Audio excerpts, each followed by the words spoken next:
Matindi ang sikat ng araw. Tanging ang alikabok na sumasama sa malakas na ihip ng hangin ang sumalubong kay Tinay. Nang makarating siya sa sitio dapit hapon isang lugar na napag-iwanan na ng panahon at tila ba'y nakalimutan na ng gobyerno. Namumuhay ang mga tao sa makalumang pamamaraan maging sa takot at misteryo.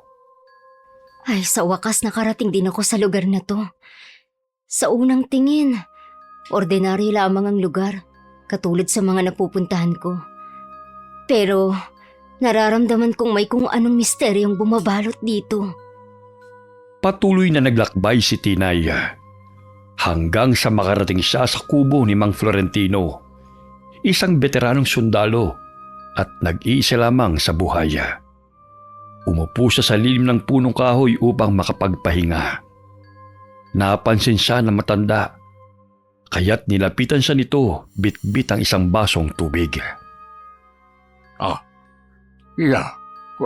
Itong tubig. Inumin mo muna. Mukhang malayo pa ang pinanggalingan mo. Saan ba ang punta mo?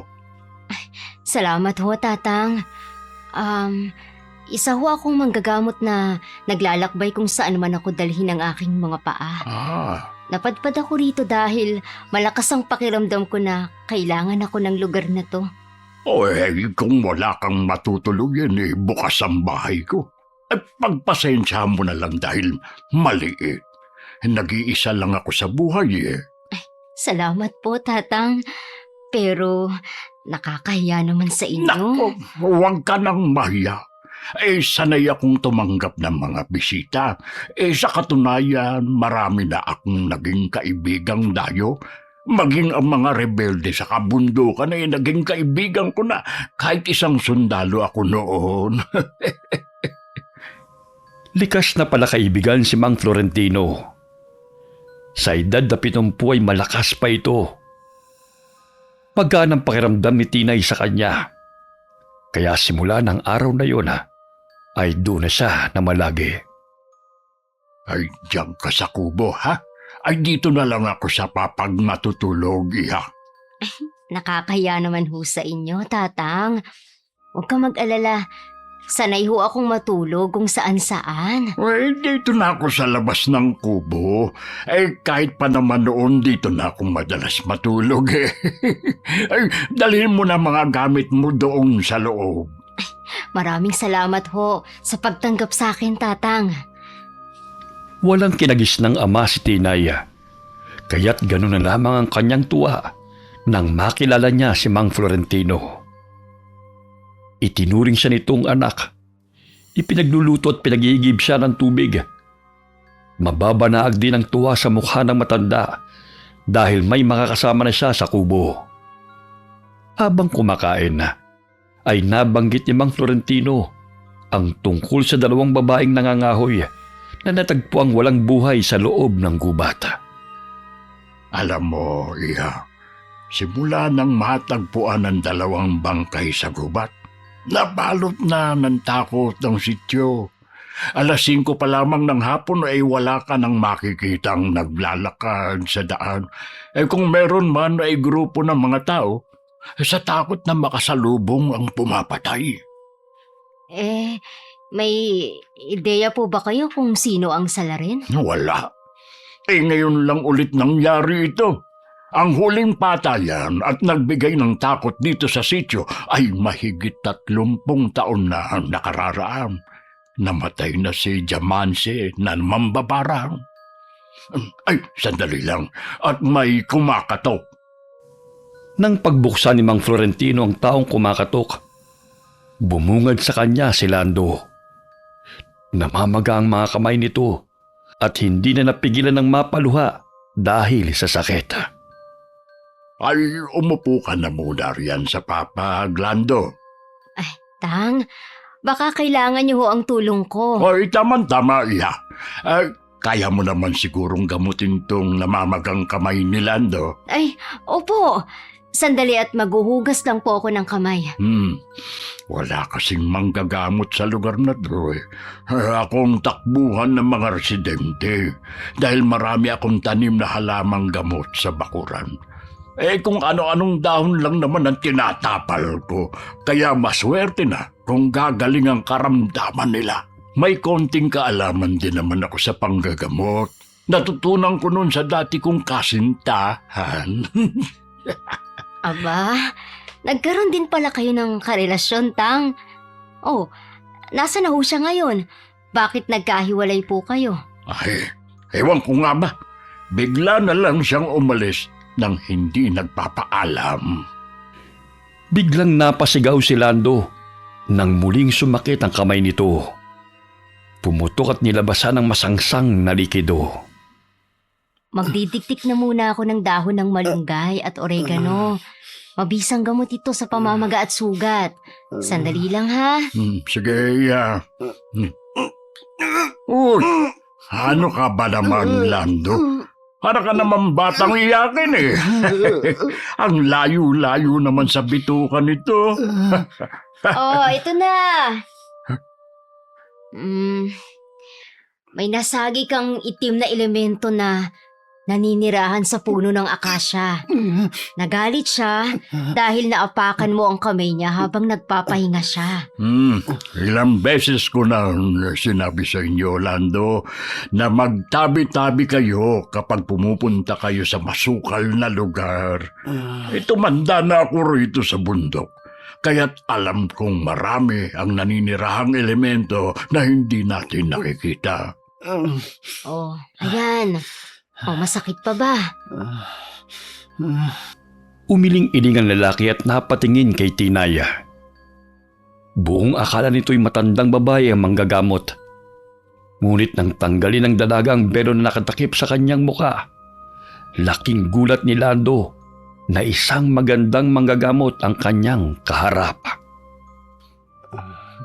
Hoy, Lando!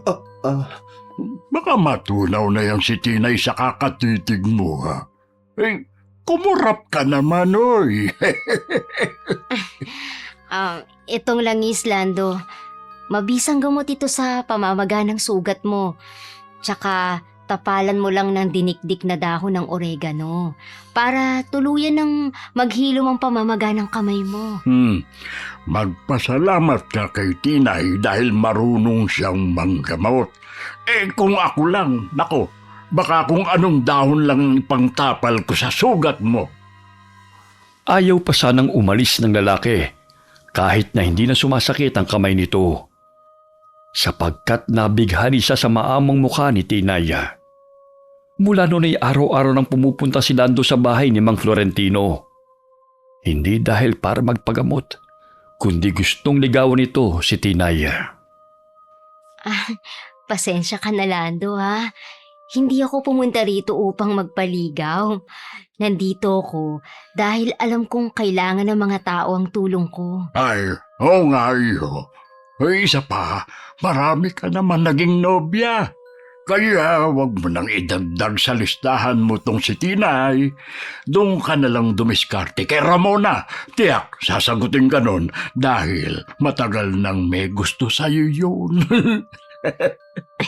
Sige ho, ihahanda ko pa ang mga gamot na kakailanganin ko. Ayaw pa sanang umalis ng lalaki, ngunit kinausap siya ng masinsina ni Mang Florentino. Ilang sandali may nagsidatingan na naman upang magpagamot. Kahit walang sakit ay gustong magpagamot ng mga ito kay Tinaya. Ano bang kailangan ninyo? Ang aga-aga nakapila na kayo, ha? Parang wala namang kayong sakit eh. Kung nandito kayo para manligaw, umuwi na lamang kayo mga bata. Sige na. Wala po silang mga sakit, Tatang. Kaya pauwiin niyo na silang lahat. Alam ko, hindi mo naman sila masisisi dahil maganda ka. Kaya naaakit sila sa iyo. Wala sa kanilang taong hinahanap ko. Pero nararamdaman kong mabigat ang puwersa sa paligid. Malapit lang siya. Nabaling ang pansin ni Tinay sa puno ng mangga. Gumalaw pa ang mga talahib na naroon ngunit wala siyang nakitang tao. Sigurado siyang mula roon ang taong kanyang hinahanap. Maliksi siyang kumilos. Sigurado akong isang lalaki ang kalaban ko. Iha, itong mga prutas at gulay na binigay ng mga manliligaw mo, ang dami. Ay, nako! Ang manok! Oh. Mukhang lilipad pa! At pambihira ang mga taong yun. Gusto ka talaga nilang maging nobya. Wala pa ho akong planong mag-asawa. Dahil inalay ko na ang buhay ko sa panggagamot. Kailangan kong mag-ingat at maging mabusisi sa taong mapapangasawa ko. Sapagkat ayokong matulad kay inay na nawala ng kapangyarihan dahil umibig siya sa isang ordinaryong tao. Mabuti na lang at naipasa ng mutyang gabay ang kapangyarihan niya sa akin. Habang pinagbubuntis pa lamang ako ni inay.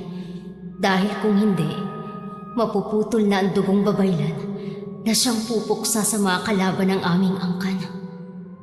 Bawal sa kanilang umibig at makipagsiping sa mga ordinaryong tao. Tanging sa may dugong babaylan lamang sila maaari makipagrelasyon upang mapanatili ang kanilang kapangyarihan. Paano ba to? Nalalapit na ang eclipse. Pero wala pang nagpapagamot sa akin ang birhen na lalaki. Ang kanilang enerhiya ang siyang magpapalakas sa kapangyarihan ko. Lalo na't nararamdaman ko na lumalakas ang puwersa ng kalaban. Napatigil sa pag-iisip si Tinay nang may marinig na boses ng lalaki. Si Nathan, kaibigang magsasaka ni Mang Florentino. Ang lalaking yan, maaaring siya ang makatulong na magpapalakas ang kapangyarihan ko. Birhen siya, nararamdaman ko. Sa dinami-dami ng lalaking nagpapagamot sa akin, siya pala ang birhen. Hoy, Iha, bakit natutulala ka na riya? Huwag mong sabihin sa akin na natitipuhan mo na yung sinatan. Sa bagay mabait siyang bata, ni hindi ko nga nakita na may niligawang babae yan eh. Nagkakamali ho kayo, Tatang. Hindi po yan ang naiisip ko. Tang! Tang! Oh, May natagpuan na namang patay sa talahiban. Isang babae na butas ang leeg. Parang hinigop na mabangis na hayop ang kanyang dugo. well, tara na. Puntahan natin. Sasama ho ako sa inyo. Nagtama ang paningin ni Nathan at Tinay. Dahil sa torpe ang lalaki, ay agad itong umiwas ng tingin. Pagdating nila ng talahiban, tumambal sa kanilang paningin ang babae na nakadapa. Namumutla na tila ba'y sinipsip ang lahat ng dugo nito sa katawan. Mga babae ang kanyang binibiktima. Mga berhin din ang siyang nagpapalakas sa kanya. Kailangan ko siyang mahanap bago sumapit ang blood moon. Dahil kung hindi, magpapakawala siya ng sakit na walang lunas. Pero kailangan kong makahanap ng siyam na lalaking birhen para maisagawa ko ang ritual. Ang enerhiya nila ang makapagbibigay sa akin ng lakas. Malalim na bumuntong hininga si Tinaya. Umusal siya ng orasyon na siyang magkukubli ng kapangyarihan niya upang hindi malaman ng kalaban na siya'y isang babaylan na manggagamot. Bago pa mahuli ang lahat, kailangan kong akitin ang mga kalalakihan para makahanap ako ng lalaking birhen na siyang makakatulong sa akin at tatalo sa kalaban. Hoy, Iha. Mukhang malalim na naman yung iniisip mo dyan na. Hindi po mababangis na hayop ang pumaslang sa biktima, Ano? kundi isang tao na nagtataglay ng itim na kapangyarihan. Sinisip-sip niya ang dugo nito nang sa gayon ay mananatili ang lakas niya. Uy, sino naman kaya ang hayop na yun? Kinarga ng mga tawang bangkay ng babae at inilibing sa hukay. Nakiramdam sila sa paligid, ngunit wala silang nakitang ibang tao bukod sa kanila. Tang, may pakiusap po sana ako sa'yo. Nagbago kasi ang isip ko eh. Tatanggap na po pala ako ng manliligaw. Pero dapat, Hindi nagkaroon ng nobya. Yung tipong wala pang karanasan. Alam niyo na, ayoko kasi na bigla na lang may susugod sa akin kapag may sabit na pala. Oo, sige. Tama naman yung iniisip mo. Kailangan na maging pihikan. Dapat salain ang mapapangasawa. Kinabukasan na.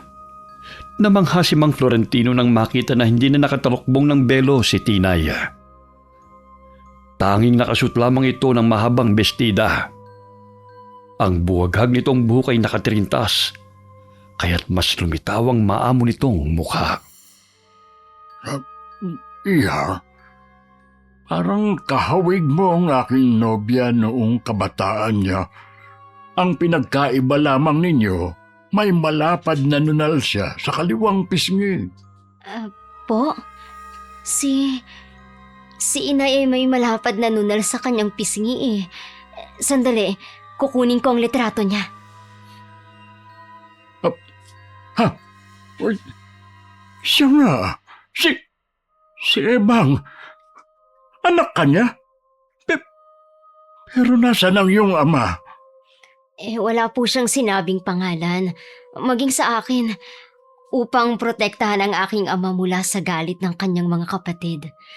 Dahil nawala ang kanyang kapangyarihan, buhat nang magmahal siya ng ordinaryong lalaki at hindi dugong babaylan. Pero bago siya namatay, may ibinigay siyang kwintas sa akin na pagmamayari ng aking ama.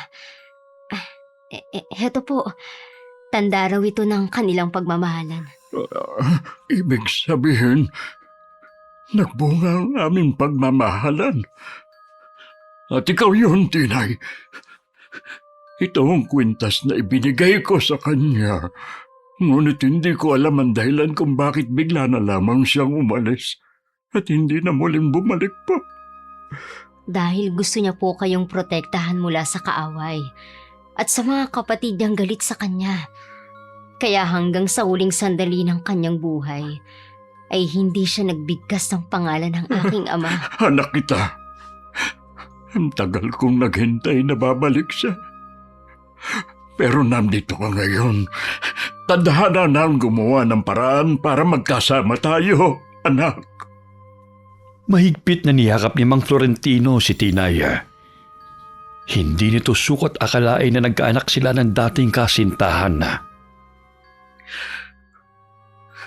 Masaya akong makasama kita, anak. Mahal na mahal ko ang nanay mo. Labis din ang saya ni Tinaya dahil natagpuan niya ang kanyang ama na hindi niya inaasahan na. Sandali lang, anak. Bakit biglaan naman ang pagbabago ng isip mo? Nagmamadali ka na bang makapag-asawa na? Tang, kailangan kong makahanap ng siyam na lalaking birhen. Dahil ang enerhiya nila ang siyang magpapalakas sa aking ritual laban sa kalaban. Siyam na birhen na lalaki? Ay, nako. Anak, aasawain mo silang lahat? Hindi po. Dadasalan ko lang sila. Yun lang. Wala kaming gagawin. Pero, kailangang lihim lang po natin to, Uy, ha? akala ko kasi kung ano na. Pero, kailangang maaakit sila sa akin. Dahil hindi uubra ang orasyon kung wala silang nararamdaman sa akin. O sige, kikilatisin natin ng mabuti ang mga manliligaw mo.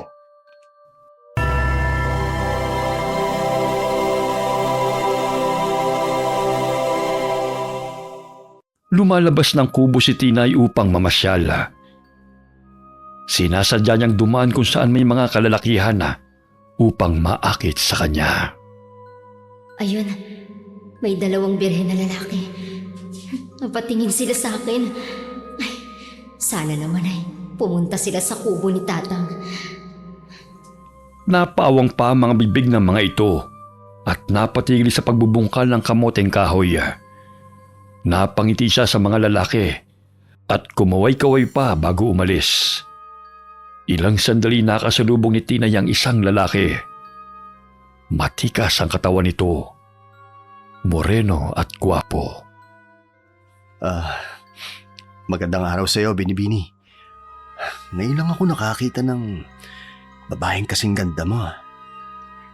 Kakaiba siyang makatitig. Ang lakas ng puwersa na nararamdaman ko mula sa kanya. Hindi kaya siyang pumapatay? Oh, bakit ganyan ka na lang kumakatingin? Gusto mo bang samahan kita sa iyong pamamasyal? Hindi na. Mas gusto ko kasing mapag-isa. Ako nga pala si Mario. Mukhang dayo ka rito Marami akong alam na magagandang tanawin sa lugar na ito. Gusto mo bang ipasyal kita? Naku, wag na. Salamat na lang. Oo, sige. Hindi na kita pipilitin. Sa susunod na lang. Tumango lamang ang dalaga. Ngunit mababanag ang pagkainis sa mukha ni Mario. Sapagkat unang beses na may tumanggi sa alok nito. Hahawakan pa sana nito si Tinay sa braso. Ngunit maagap itong nakailaga. Nagkatinginan silang dalawa. Mapaklang napangisi ang lalaki at matalim itong nakatitig sa kanya.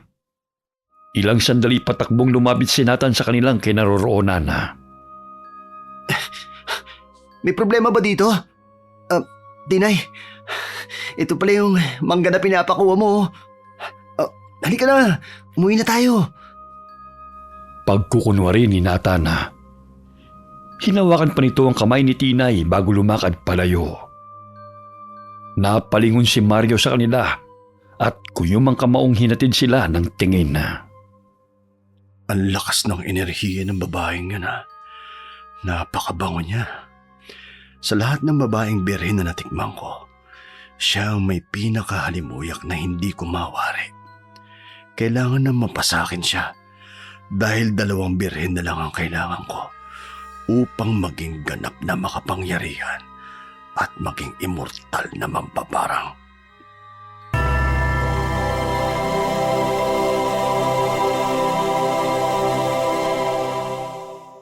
Nakarating sina Tinay at Nathan sa kubo habang nag-uusap.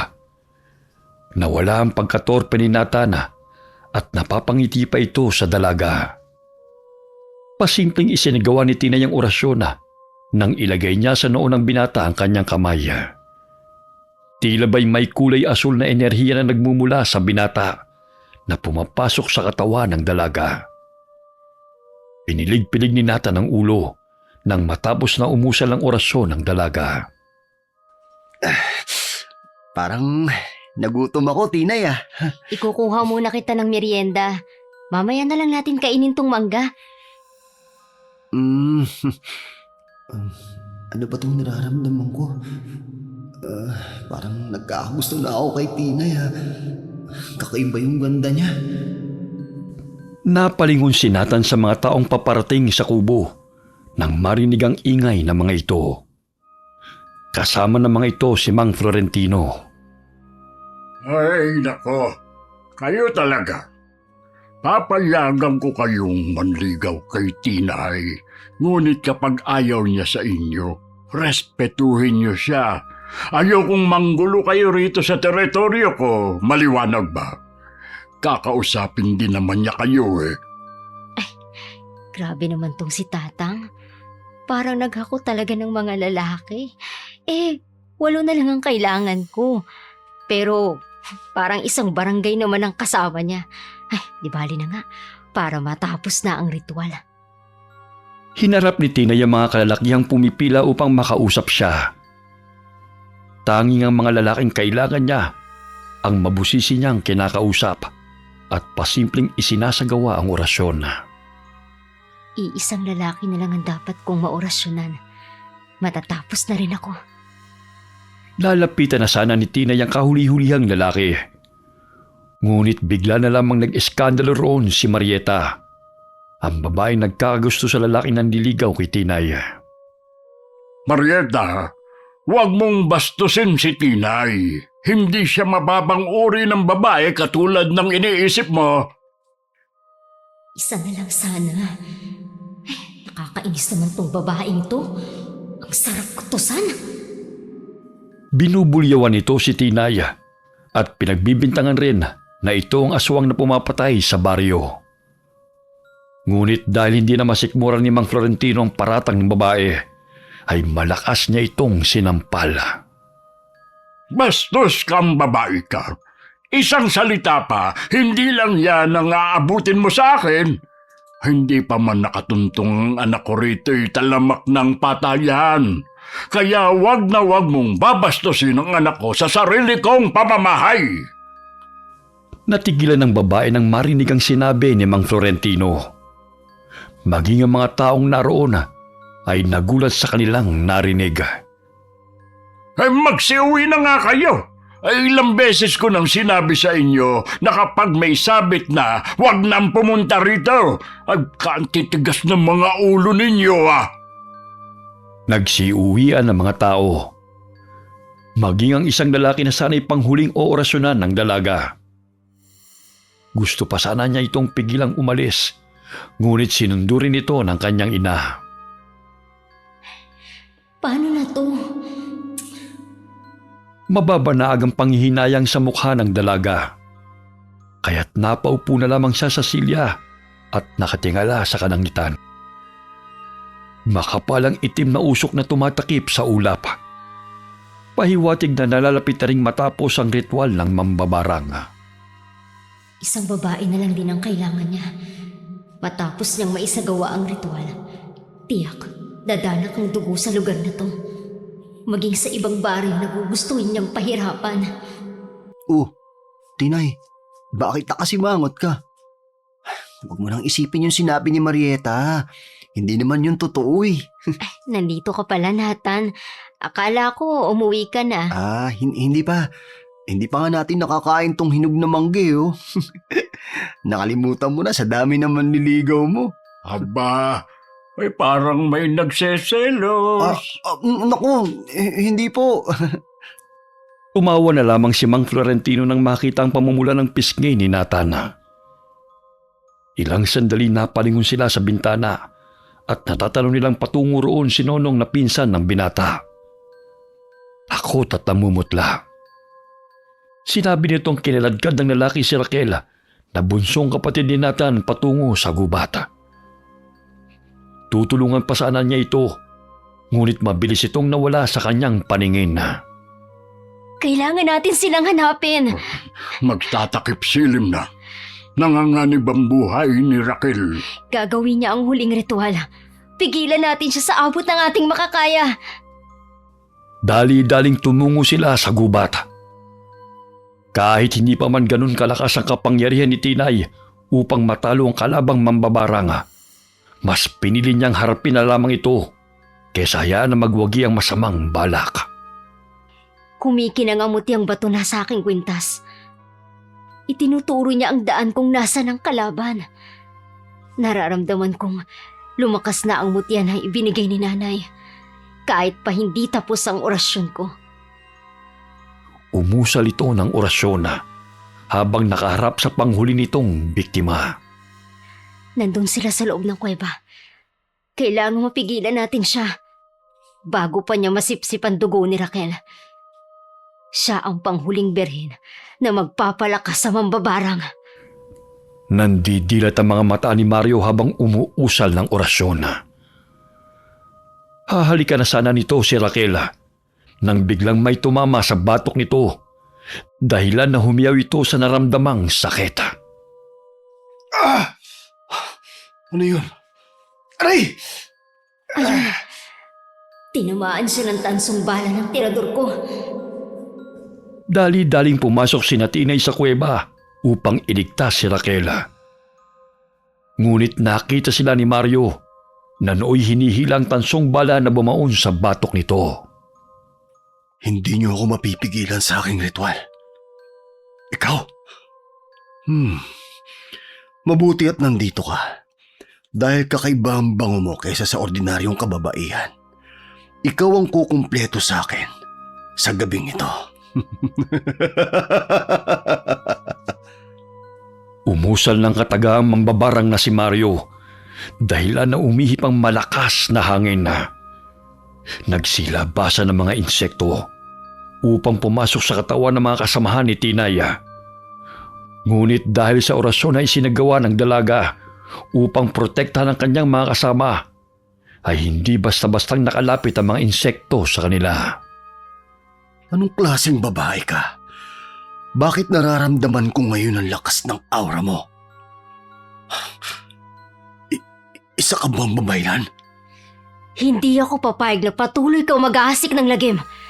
Kahit sipsipin mo man ang lahat ng dugo ng mga babae, ay hindi mo maitatago ang kulubot mong muka. Kahit magpalit-palit ka man ng itsura. Itinuon ni Tinay ang salamin sa mambabarang. Nakita nito sa replika ng maliit na salamin ang tunay na mukha ni Mario. Kulubot ang mukha nito dahil sa katandaan. At ang dugo ng mga babaeng siyang nagpapabata sa piskal nitong itsura. Hinampas nito ng tungkod si Tinaya, dahilan na tumilapon ito at bumagsak sa malaking bato. Anak! Walang hiya ka. Ikaw palang salot sa sityo. Gusto mo bang sumunod sa babaeng yan? Lahat kayo ay papatayin ko. Kagaya ng ginawa niyo sa kakambal kong si Diamante. Baliw ka rin katulad ng kapatid mo. Pareho kayong salot! Sinakal ni Mario si Mang Florentino at binitin. Nanditilat na ang mga mata ng matanda dahil sa lakas ng pagkakapilipit ng leeg nito. Sinugod ni Nathan at Nonoy ang mambabarang, ngunit hindi man lamang ito tinatablan ng patalim. Kahit pagsamasamahin niyo pa ang puwersa niyo, hindi niyo ako kaya. Ngayon, lahat kayo ay papatayin ko! Lalo ka ng babae ka! Hinagis ng mambabarang si Mang Florentino dahilan na bumagsak ito sa magpinsana. Nilapitan nito si Tinaya na nooy napilayan ng isang paa. Ibinuka nito ang bibig upang sipsipin ang dugo ng dalaga. Nonoy, di ba wala ka pang karanasan sa babae? At saka may gusto ka kay Tinay. Lapitan mo siya, dali. Sige, kailangan niya ang tulong mo. Tinulak pa ni Mang Florentino ang binata na may bitbit pa ng sanga ng kahoy. Habang tumatakbo, napatid pa si Nonoy sa bato dahilan na bumagsak siya sa tabi ng mambabarang. Agad nitong ibinusal ang sanga sa bunganga ni Mario upang hindi nito makagat si Tinaya. Anak, tapusin mo na mag-ritual. Birhen pa yung si Nonoy. Sigaw ni Mang Florentino.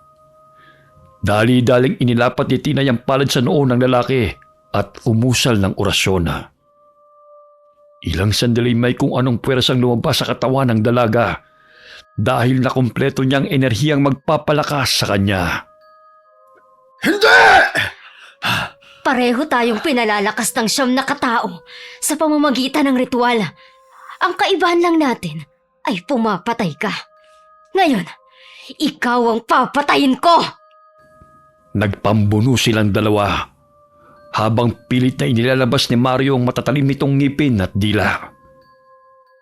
Ngunit malakas siyang itinulak ni Tinaya at hinambalos ng matulis na kawayan bago ibinaon yun sa dibdib ng mambabarang. Napanganga ito, kaya hinagis ng dalagang maliit na bato patungo sa bunganga ng kalaban. Ilang sandali tila bombang sumabog ang katawan nito. Ano ba yun, anak? Ang baho!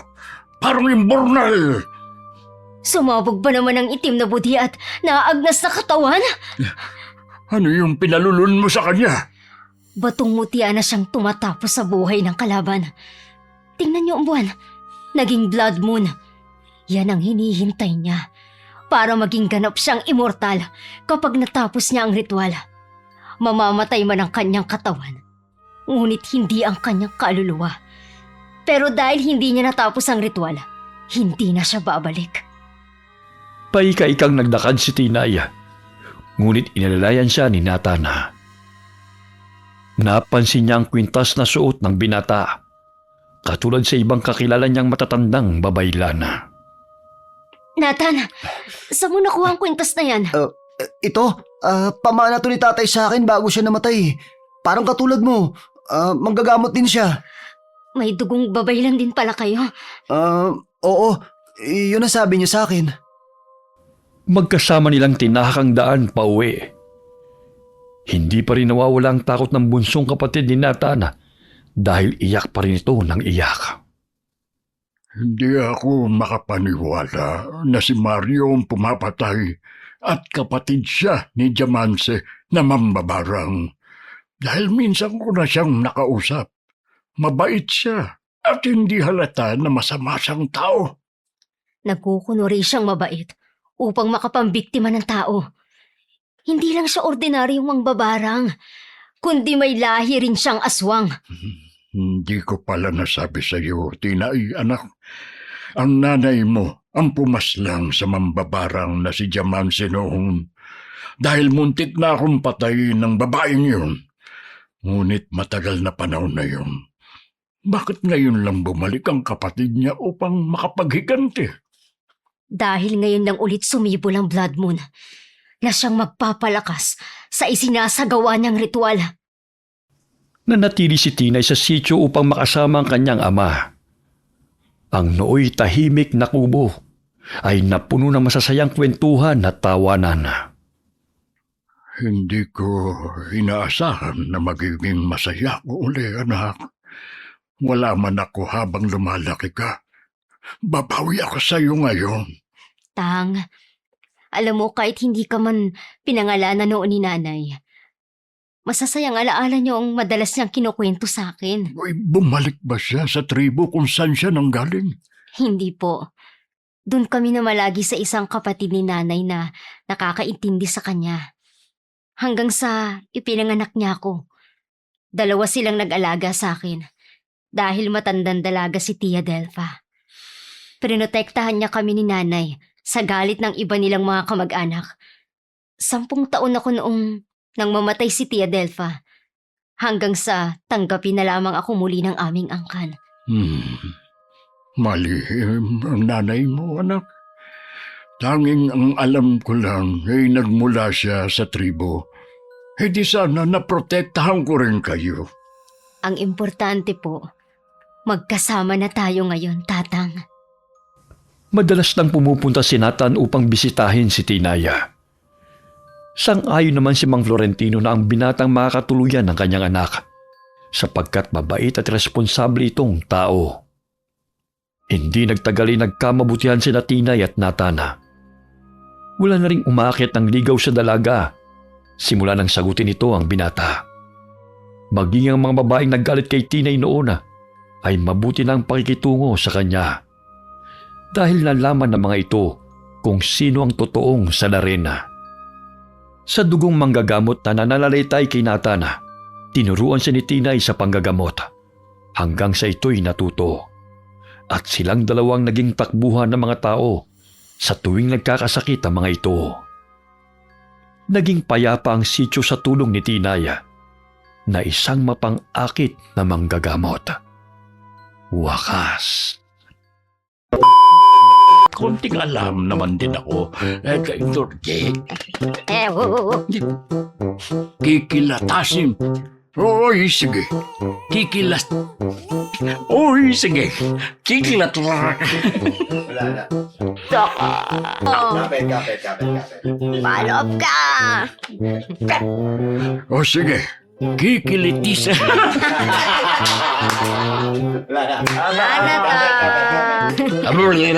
12 na eh.